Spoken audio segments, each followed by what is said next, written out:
Padres tóxicos que me corrieron a los 18 y me ignoraron, se presentaron en el cumple de mi hijo pidiendo dinero y luego intentaron demandarme por una falsa deuda.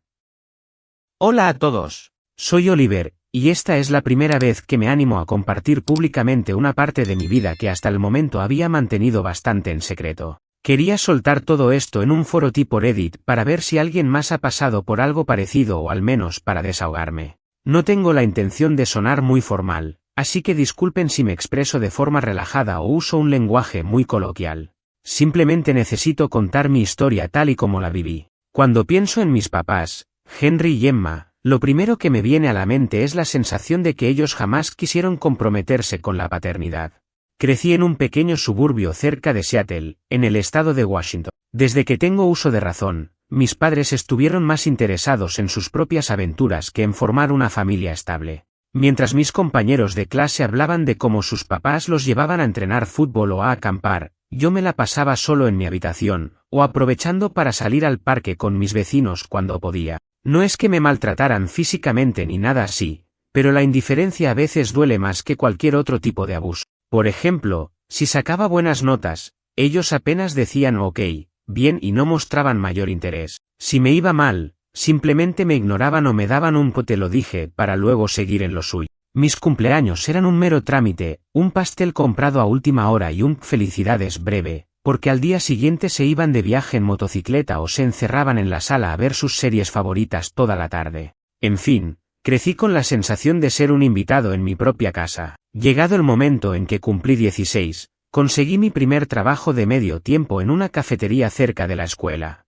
Quería ahorrar para un coche y, sobre todo, para mi eventual salida de casa, aunque no sabía muy bien cómo funcionaba el mundo más allá del vecindario. A los 17, mis planes de estudiar en la universidad empezaron a tomar forma. Había aplicado a varias instituciones dentro de Estados Unidos, y gracias a unas calificaciones decentes y un par de actividades extracurriculares, tuve la esperanza de poder entrar a una buena universidad en California o quizás en Oregón. Sin embargo, mis padres se mostraron sumamente desinteresados con ese tema. Nunca me preguntaron qué quería estudiar ni me ofrecieron acompañarme a visitar ningún campus. Para ser honesto, yo veía la universidad como mi oportunidad para escapar de ese ambiente frío y crecer como persona. No obstante, nunca imaginé lo que iba a pasar justo en mi cumpleaños número 18. Ese día, mis padres me dijeron, casi con frialdad, que ya era hora de que aprendiera a arreglármela solo y que tenía un mes para salir de la casa. Me largaron un discurso que, según ellos, era ser realistas. Decían que querían usar el dinero que tenían ahorrado en una gira por diversos estados, planeaban visitar Utah, Colorado, pasar por Nevada y luego terminar en la soleada Florida. También hablaron sobre iniciar un supuesto negocio móvil relacionado con artesanías que iban a vender en festivales, aunque ni siquiera tenían un plan concreto. La excusa que más me dolió fue que se sentían atascados conmigo en casa, como si yo fuera un obstáculo gigantesco para su libertad. Jamás olvidaré la frase exacta de mi mamá: Emma, Oliver, tú ya creciste, y tu papá y yo no queremos perdernos la vida por tener que cuidar de alguien que ya ni siquiera nos agradece nada. Aquella tarde me encerré en mi cuarto y me sentí tan mal que ni siquiera salí a cenar.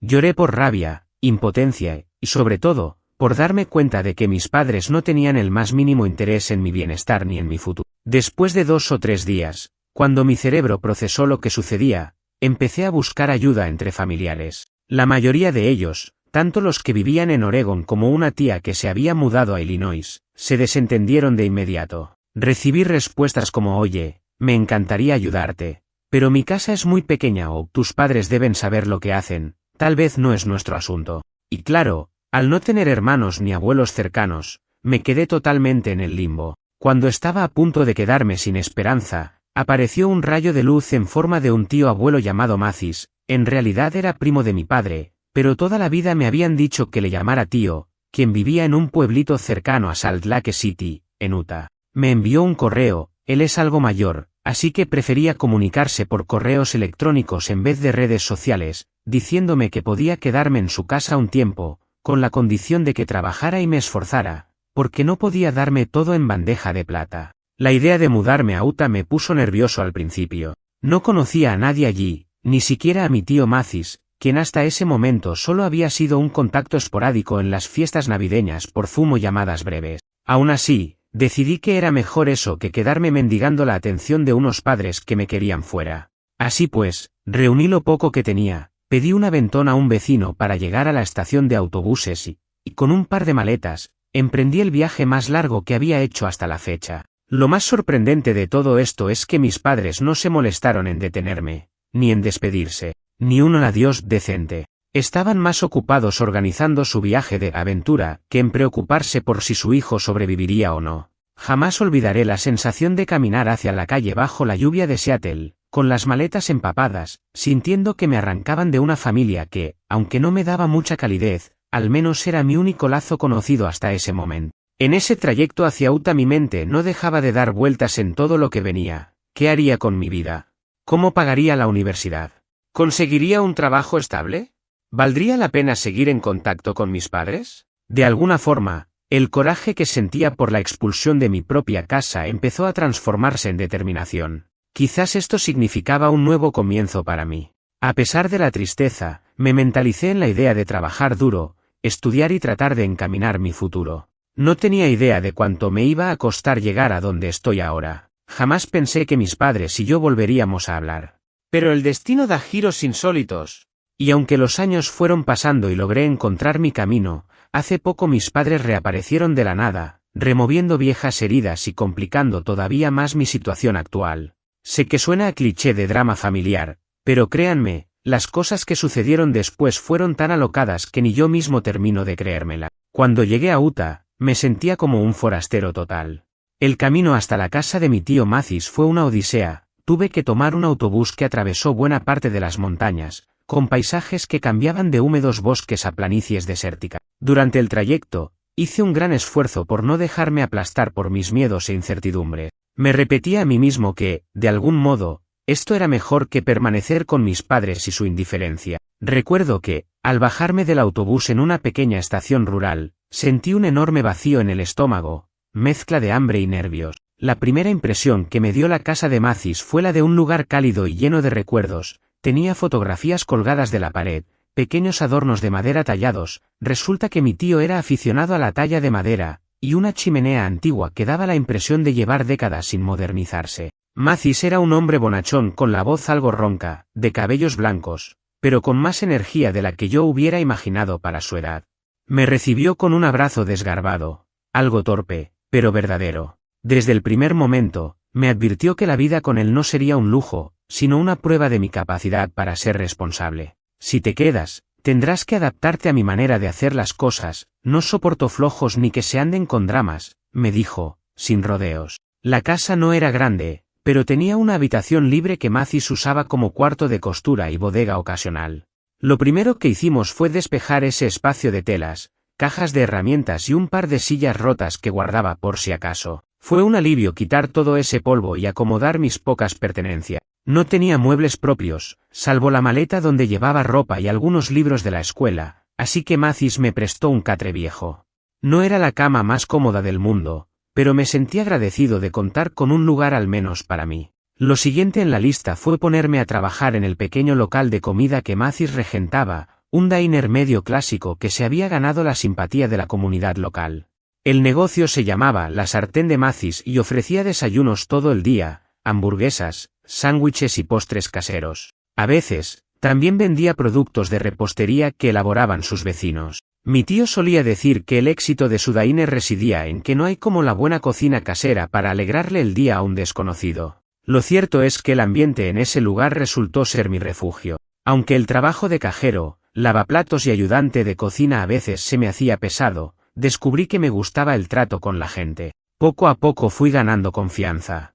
Mientras tanto, mis planes académicos seguían en el aire. Con todo lo ocurrido, no había tenido tiempo de formalizar mis solicitudes de ingreso a varias universidades. Tenía miedo de que se me hubieran pasado los plazos o de no contar con dinero suficiente. Sin embargo, Mathis me sorprendió mostrándose muy interesado en que retomara mis estudios. Me propuso que, si lograba demostrarle dedicación y disciplina trabajando en La Sartén de Mathis y ahorrando, él me ayudaría con la matrícula y, de ser posible, con parte de la manutención. Fue la primera vez en mi vida que un adulto me ofrecía apoyo de verdad, sin exigir nada a cambio más allá de mi esfuerzo. No voy a mentir, me emocioné tanto que estuve a punto de quebrarme y llorar frente a él. De hecho, me abrazó con esos brazos robustos que tenía y me dijo, no me veas como un santo, chico. Verás que trabajo duro te va a costar, pero a mí me sobra un techo y tengo un diner que necesita más manos, así que salimos ganando ambos. Ese mismo día por la noche, mientras me acomodaba en ese catre que chirriaba cada vez que me movía,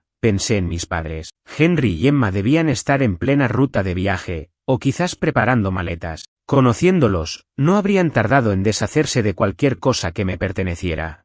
Me invadió una nostalgia inesperada, por muy mal que me hubieran tratado, eran mis padres. Y me di cuenta de que, aunque intentara hacerme el valiente, me dolía profundamente saber que, en el fondo, ellos nunca me quisieron como un hijo al que proteger.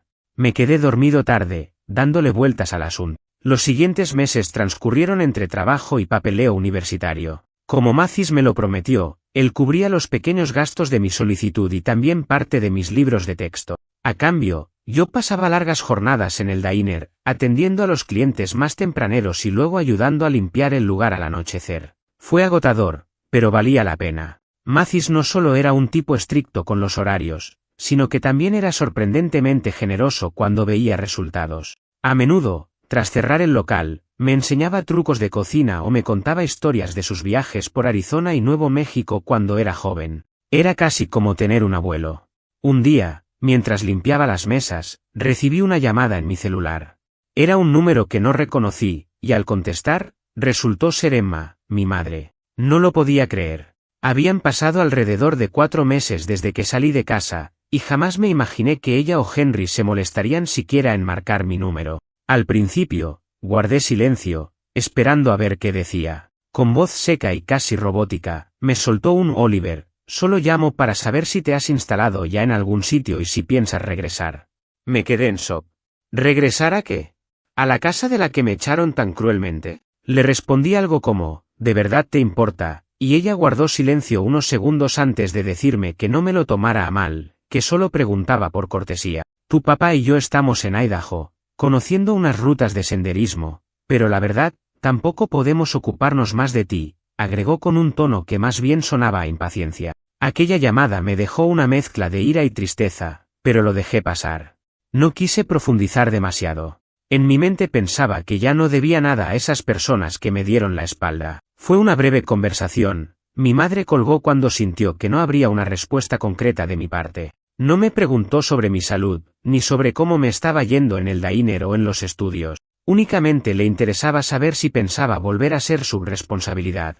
Esa fue la última vez que escuché sus voces durante varios años. Pasó el tiempo, y gracias a mi esfuerzo y a la ayuda de Mathis, logré matricularme en una pequeña universidad de Utah para estudiar administración de empresas. Decidí quedarme cerca de mi tío, trabajar a medio tiempo en su diner y tomar clases por las tardes. Fue un periodo complicado, pero a la vez enriquecedor. A medida que mis conocimientos avanzaban, pude también aportar nuevas ideas al diner, como un sistema de promociones o un mejor control de inventario. Mathis me cedió la confianza para llevar las cuentas de la cafetería, y ahí descubrí que los números y las finanzas se me daban muy bien. Por supuesto, mi vida no solo giró alrededor del trabajo y la universidad. Conocí gente maravillosa que me ayudó a sobrellevar la carga emocional de mi familia. Entre ellos se contaba Nora, una chica de la clase de contabilidad con quien entablé una buena amistad que, más adelante, se transformaría en algo mucho más significativo. Ella venía de Colorado, y también tenía sus propios traumas familiares, aunque quizá no tan intensos como los míos. Compartir nuestros miedos y motivaciones nos hizo muy unidos. A lo largo de esos años, nunca más volví a tener noticias directas de Henry ni de Emma. Tampoco me escribieron correos ni me buscaron en redes sociales, o al menos no lo supe. Me acostumbré a la idea de que era un huérfano de padres vivos, por decirlo de alguna forma. Y, en ese pequeño universo que había construido con Mathis y algunos amigos cercanos, me sentía estable y en paz. Sin embargo, nada dura para siempre. Cuando estaba por graduarme, mi tío Mathis empezó a enfermarse con más frecuencia. Era algo cardiovascular, aunque él nunca quiso entrar en detalles ni dejarse cuidar mucho.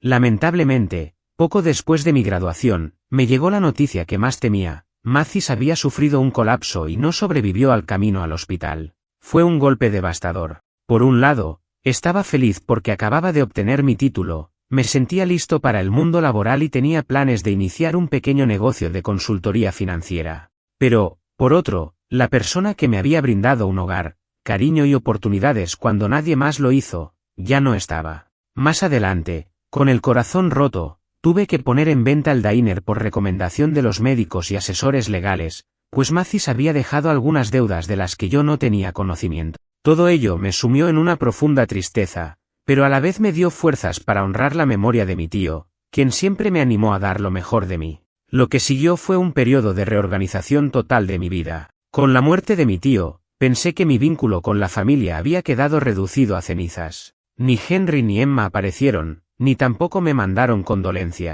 Asumí que ya no tenía padres. Fue duro, pero me centré en avanzar, en mi carrera profesional y en mi incipiente relación con Nora, que finalmente se convirtió en mi esposa tras un par de años de noviazgo. Durante todo ese tiempo, llegué a creer que no volvería a saber de mis padres, pero estaba equivocado. Al cabo de muchos años, hicieron un inesperado regreso con intenciones que, hasta el día de hoy, me dejan con la sangre hirviendo. El tiempo pasó, y mi vida se convirtió en algo que nunca habría imaginado allá en mis días más sombríos. Tras la muerte de mi tío Mathis, tuve que replantearme muchas cosas. Vendí el diner. No fue una venta millonaria, pero me sirvió para liquidar algunas deudas, y me concentré en terminar mi carrera de administración de empresas. Con gran esfuerzo, logré incorporarme en una institución bancaria local de Salt Lake City. Me fue bastante bien, empecé como asistente administrativo y gracias a mi experiencia previa manejando las finanzas del diner y a mi dedicación, ascendí paulatinamente.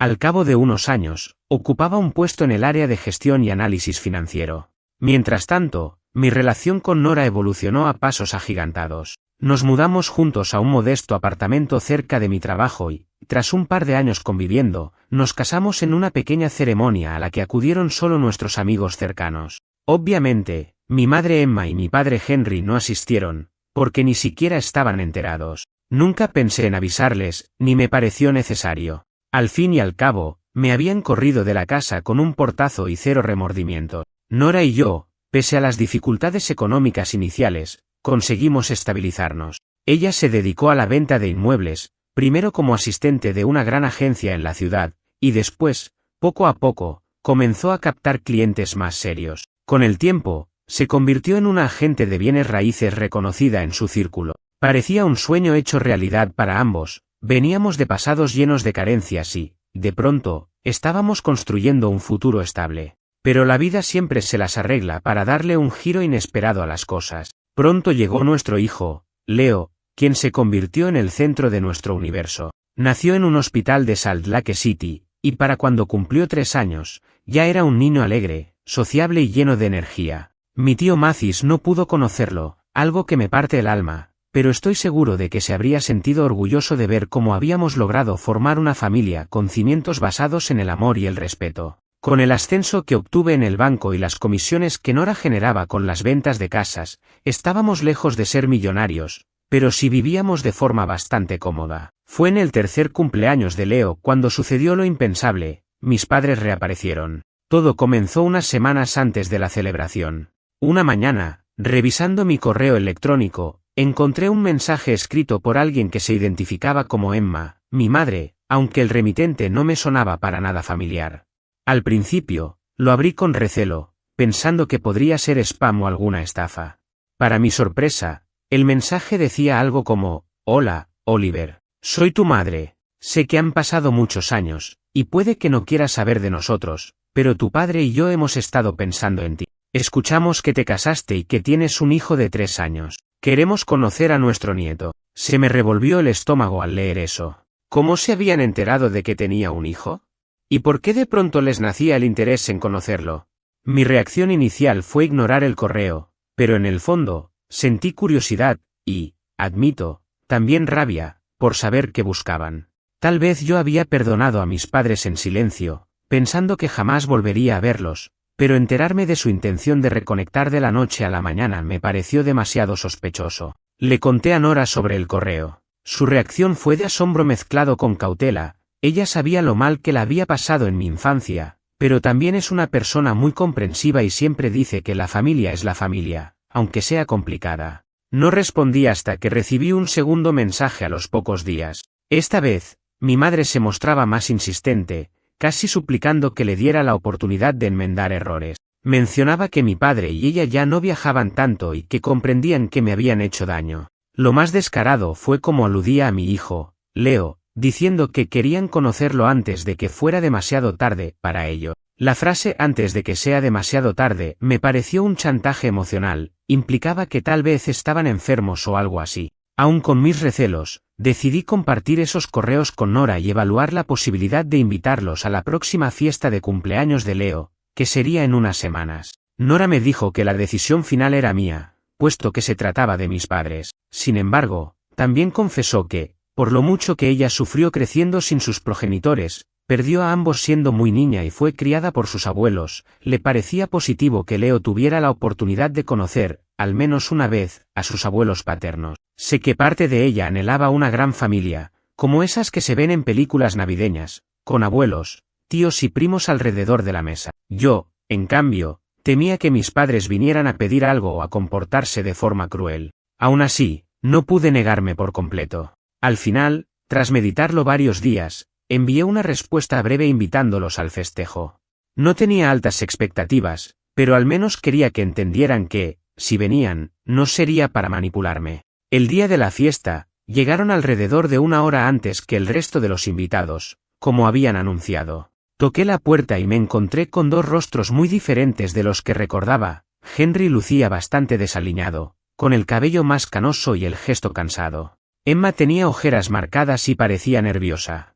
El reencuentro fue incómodo. Nos saludamos con un hola apenas audible, y enseguida les presenté a Nora y a Leo. Mi madre pareció enternecerse al ver al niño, y él, en su inocencia, los saludó con la emoción típica de un pequeño que no entiende de rencores. Mientras Nora se ocupaba de los preparativos de último momento en la cocina, mis padres me pidieron hablar en privado. Nos sentamos en la sala, y lo primero que hicieron fue disculparse por los años de abandono. Usaron frases como, no estábamos en nuestro mejor momento, creíamos que eras independiente. Fue difícil mantener la calma, pero me recordé a mí mismo que no quería arruinar la fiesta. Luego llegó la parte crucial de la conversación. Mi padre, Henry, comentó que estaban atravesando dificultades económicas y que, como familia, esperaban que los ayudara. Mencionó que sabían de mi trabajo en el banco y de la creciente carrera de Nora en bienes raíces, y que confiaban en que yo pudiera echarles una mano. En ese instante, todo quedó claro. Su supuesto deseo de reconciliación no era más que una forma de buscar un beneficio económico. Me quedé mudo de indignación. No respondí inmediatamente, porque Nora entró a la sala con refrescos y botanas para ellos, y no quería arruinar el ambiente. Además, acababan de llegar nuestros primeros invitados, algunos compañeros de trabajo míos con sus hijos, y un par de familias que conocíamos del vecindario. Preferí no hacer una escena en ese momento. La fiesta arrancó bien, con Leo contentísimo abriendo regalos y jugando en el patio. Sin embargo, yo sentía una tensión creciente mientras veía a mis padres moverse por la casa como si hubieran sido parte de nuestra vida siempre.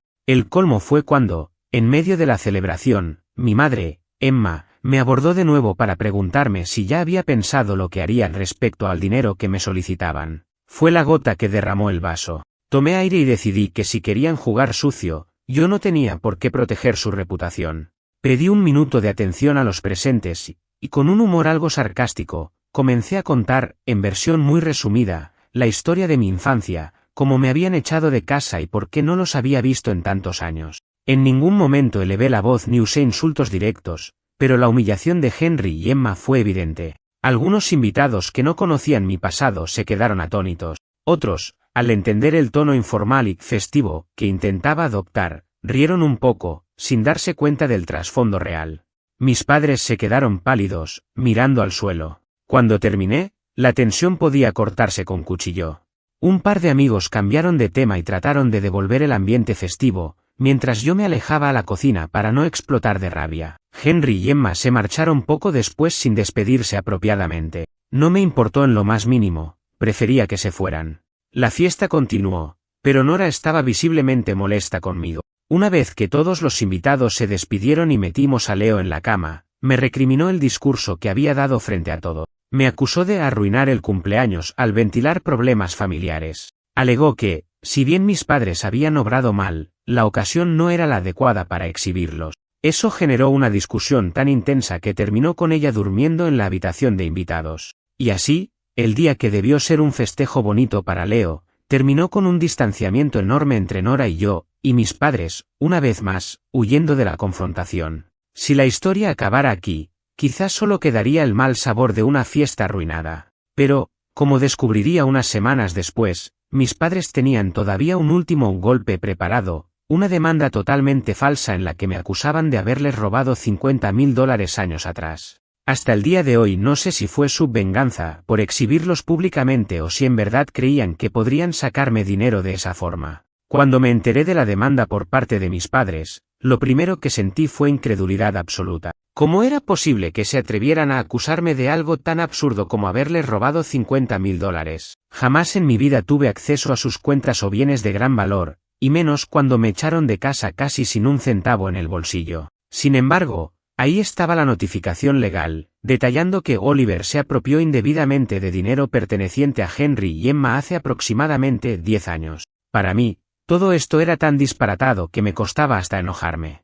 Era como si estuviera leyendo una mala broma. Nora, por su parte, se quedó atónita. Después de la discusión que tuvimos la noche del cumpleaños de Leo, parecíamos caminar sobre cáscaras de huevo en casa, tratando de no hablar demasiado del tema de mis padres para no reabrir heridas. Pero la demanda lo cambió todo. Al leer el documento, Nora entendió por fin lo que yo siempre le había contado de Henry y Emma, que eran personas capaces de cualquier cosa para salirse con la suya, incluso inventar una deuda ficticia. Inmediatamente, me pidió perdón por haberme presionado para invitarlos a la fiesta. Se notaba que sentía culpa por haber deseado esa reconciliación y por no haber previsto el desastre que se avecinaba. Aún así, la tranquilicé, diciéndole que no podía culparse por querer lo que cualquier persona anhela, una familia amplia y unida. Lo siguiente que hice fue contactar a un abogado amigo de uno de mis compañeros de trabajo en el banco. Mi compañero, Daniel, me puso en contacto con este abogado, que llevaba años lidiando con conflictos familiares y demandas civiles de diversa índole. El hombre, de nombre Charles, analizó la documentación y me comentó que el caso carecía de sustento, no había ninguna prueba de que yo hubiera robado esa suma, ni de que hubiera existido un traspaso bancario ni un testigo que confirmara esa sustracción. Me recomendó no entrar en pánico y preparar toda la evidencia posible de lo contrario, registros de mi trabajo a los 18 años, mi partida inmediata de la casa, sin nada más que mis maletas, comprobantes de mis ingresos de entonces y, sobre todo, cualquier comunicación que demostrara que mis padres me expulsaron sin más. Por suerte, entre mis archivos guardados, encontré algunos correos que había intercambiado con mi tío Mathis, donde él me ofrecía el cuarto de su casa y explicaba cómo había decidido echarme un cable, porque mis propios padres no se harían cargo de mí. Allí constaba claramente que yo no tenía dinero en ese momento, que necesitaba ayuda de un tercero. Para mi sorpresa, también hallé un viejo recibo de transferencia de mi cuenta de ahorros a la de Mathis, cuando empecé a retribuirle con algo de dinero por los gastos de mi universidad, tiempo después. Todos esos papeles dejaban en evidencia que había sido yo quien luchó por salir adelante con escasos recursos. Mientras organizaba estos documentos con Charles, recibí un par de llamadas de números desconocidos que resultaron ser de mis padres. Henry me dejaba mensajes de voz breves, en los que, con un tono sorprendentemente agresivo, decía que si no colaboraba para resarcir el daño económico que les causé, se verían obligados a llevar la demanda hasta las últimas instancias. Mi madre, Emma, en cambio, envió algunos mensajes de texto con amenazas veladas, diciendo que había testigos dispuestos a declarar en mi contra, aunque jamás mencionó nombres ni situaciones concretas. El cinismo me hervía la sangre. Primero me echan de casa siendo prácticamente un adolescente y 10 años después, pretenden culparme de un robo que jamás sucedió. Debo admitir que, pese a lo absurdo, sentía miedo. Llevar un caso a juicio, aunque infundado, significaba pérdida de tiempo y un desgaste emocional tanto para mí como para Nora. Además, en el banco donde trabajo, la reputación es algo delicado. Incluso una acusación falsa puede sembrar dudas en ciertos ámbitos laborales. Aún así, mi abogado me aseguró que las probabilidades de que mis padres ganaran la demanda eran prácticamente nulas. Pasaron algunos días en los que no tuve noticias nuevas de ellos. Sin embargo, un fin de semana, me armé de valor y publiqué en mis redes sociales, concretamente en Facebook, un resumen de la situación. No lo hice para dar lástima ni para buscar que medio mundo se enterara de mis problemas, sino como una estrategia para que mis familiares lejanos y conocidos tuvieran la versión real de lo que estaba ocurriendo. En pocas palabras, conté cómo mis padres me corrieron de casa a los 18, cómo jamás me apoyaron en la universidad y cómo, de repente, habían reaparecido con una demanda sin fundamento. Mantuve un tono firme, explicando los hechos con claridad y evitando los insultos. La reacción fue un torbellino. Algunos primos lejanos y tíos con los que no hablaba desde hacía tiempo se mostraron horrorizados ante la actitud de Henry y Emma. Otros se molestaron conmigo por sacar trapos sucios de la familia en público, pero, francamente, me importó poco.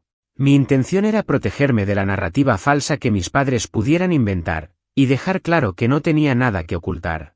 Como era de esperarse, a los pocos días, mis padres me llamaron furiosos, exigiendo que quitara la publicación y amenazando con intensificar la demanda. Pero luego, inesperadamente, me llegó la noticia de que iban a retirar la querella. Supe que esa decisión de retirar la demanda tenía mucho que ver con la asesoría legal que recibieron. Seguramente les explicaron que no tendrían manera de comprobar algo tan descabellado, y que lo más probable era que terminaran pagando mis gastos procesales. Además, la presión familiar y social surgida tras mi publicación debió de hacerles darse cuenta de que estaban quedando como unos verdaderos sinvergüenza. La confirmación oficial me llegó en forma de un documento firmado, donde desistían de la demanda sin derecho a reabrirla. Fue un alivio enorme para mí y para Nora. A partir de ese momento, corté de raíz cualquier intento de acercamiento con Henry y Emma, bloqueé sus teléfonos y sus correos, e indiqué a mis conocidos que no les dieran mi información de contacto. En lo que respecta a mi familia de sangre, sentí que cerré un ciclo. Aquella demanda fue su último intento por manipularme y sacar provecho de mí. Prefiero concentrarme en mi propia familia, en Nora, en nuestro hijo Leo y en la vida que poco a poco hemos construido con esfuerzo y honestidad. Aquellos que me apoyaron en redes sociales o que me mandaron mensajes de aliento se convirtieron en mi verdadera red de apoyo. En cuanto a Nora y yo, después de todo este caos, decidimos que necesitábamos un espacio para sanar los resentimientos que salieron a flote. Empezamos a asistir a terapia de pareja. Ella, por su parte, comprendió lo dañinos que podían llegar a ser mis padres y lo mucho que yo había sufrido. Y yo admití que mi reacción durante la fiesta de cumpleaños pudo haberse manejado mejor. Quizás debí confrontar a Henry y Emma en privado, sin exponerlos delante de todos. Fue un proceso de aprendizaje para ambos. Al final, nos hizo más unidos y fuertes, recordándonos la importancia de la comunicación y la empatía.